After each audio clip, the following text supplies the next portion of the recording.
सरसंघ चालक डॉक्टर मोहन राव जी भागवत अपने उद्गार प्रस्तुत करेंगे।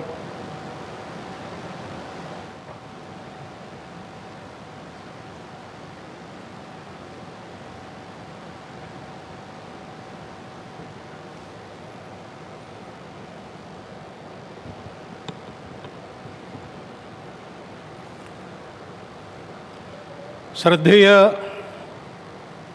नृत्य गोपाल दास जी महाराज जी सहित उपस्थित सभी श्रद्धेय संतचरण,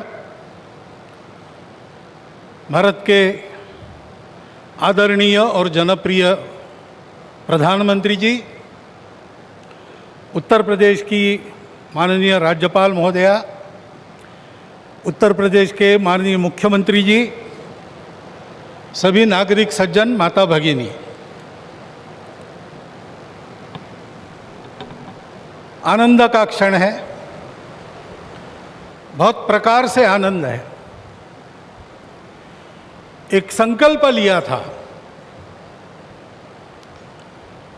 और मुझे स्मरण है कि तब के हमारे संघ के सरसंघ चालक बाला साहब देवरस जी ने ये बात हमको कदम आगे बढ़ाने के पहले याद दिलाई थी कि बहुत लग के 20-30 साल काम करना पड़ेगा, तब कभी ये काम होगा। और 20-30 साल हमने किया। 30वें साल के प्रारंभ में हमको संकल्प पूर्ति का आनंद मिल रहा है। प्रयास किए हैं जी जान से, अनेक लोगों ने बलिदान दिए हैं। अरे नहीं आए, वो सूक्ष्म रूप में आज यहाँ उपस्थित है, प्रत्यक्ष उपस्थित हो नहीं सकते।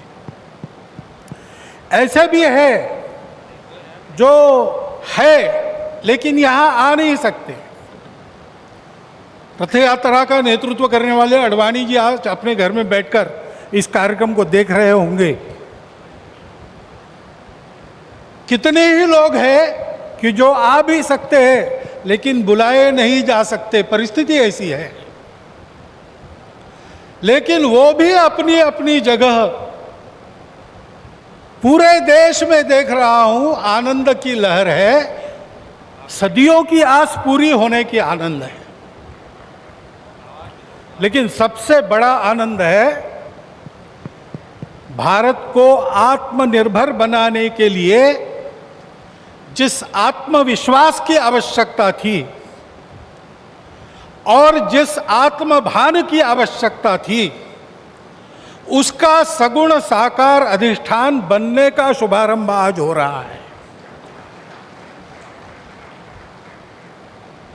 वो अधिष्ठान है आध्यात्मिक दृष्टि का, सिया राममय सब जग जानी। सारे जगत में अपने को और अपने में सारे जगत को देखने की भारत की दृष्टि, जिसके कारण उसके प्रत्येक व्यक्ति का व्यवहार आज भी विश्व में सबसे अधिक सज्जनता का व्यवहार होता है और उस देश का सामूहिक व्यवहार सबके साथ वसुधैव कुटुंबकम का होता है।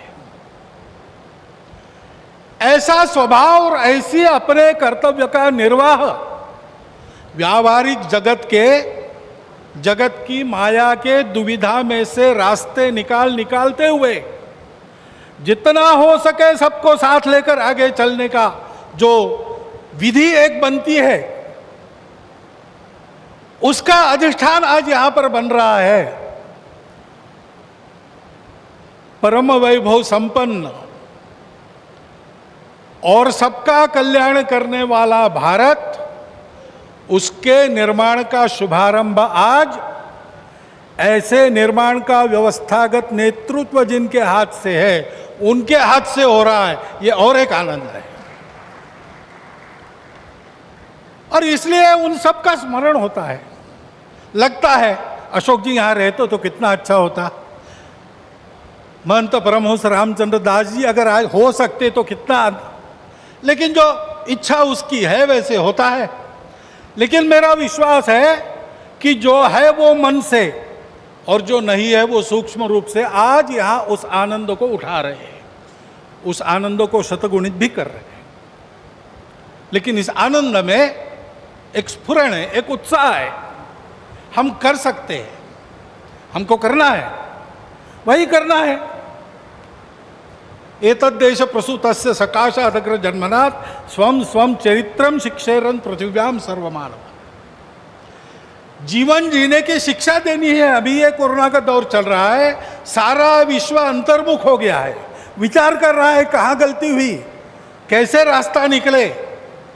दो रास्तों को देख लिया, तीसरा रास्ता कोई है क्या? है, हमारे पास है, हम दे सकते हैं, देने का काम हमको करना है। उसकी तैयारी करने के संकल्प का भी आज दिवस है। उसके लिए आवश्यक तो पुरुषार्थ हमने किया है। प्रभु श्री राम के चरित्र से आज तक देखेंगे तो सारा पुरुषार्थ, पराक्रम, वीरवृत्ति हमारे रग रग में है। उसको हमने खोया नहीं है, वो हमारे पास है। हम शुरू करें, हो जाएगा। इस प्रकार का विश्वास, इस प्रकार का स्फुरण, प्रेरणा आज हमको इस दिन से मिलती है, सारे भारतवासियों को मिलती है। कोई भी अपवाद नहीं, क्योंकि सब राम के हैं और सब में राम। और इसलिए यहां अब मंदिर बनेगा, भव्य मंदिर बनेगा। सारी प्रक्रिया शुरू हो गई, दायित्व तो बांटे गए हैं, जिनका जो काम है वो करेंगे। उस समय हम सब लोगों को क्या काम रहेगा? हम सब लोगों को अपने मन की अयोध्या को सजाना संवारना है। इस भव्य कार्य के लिए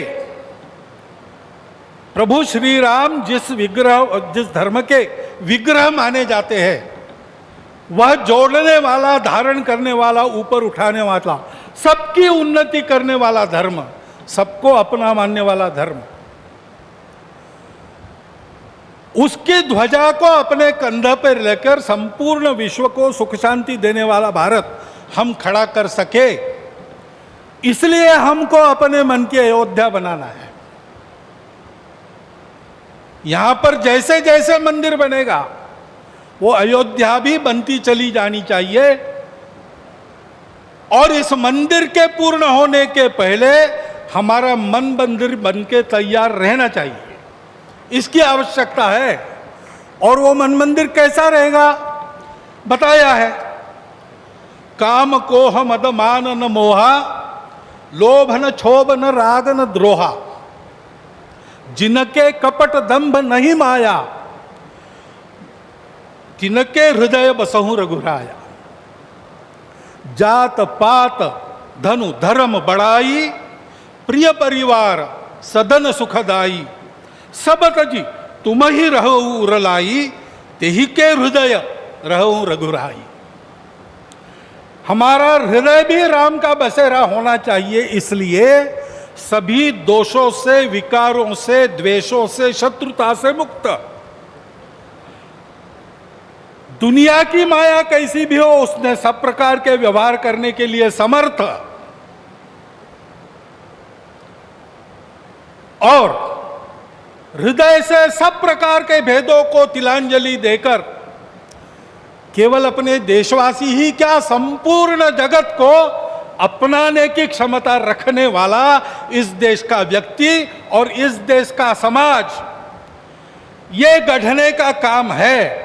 उस गढ़ने के काम का एक सगुण साकार प्रतीक जो सदैव प्रेरणा देता रहेगा, वो यहाँ खड़ा होने वाला है।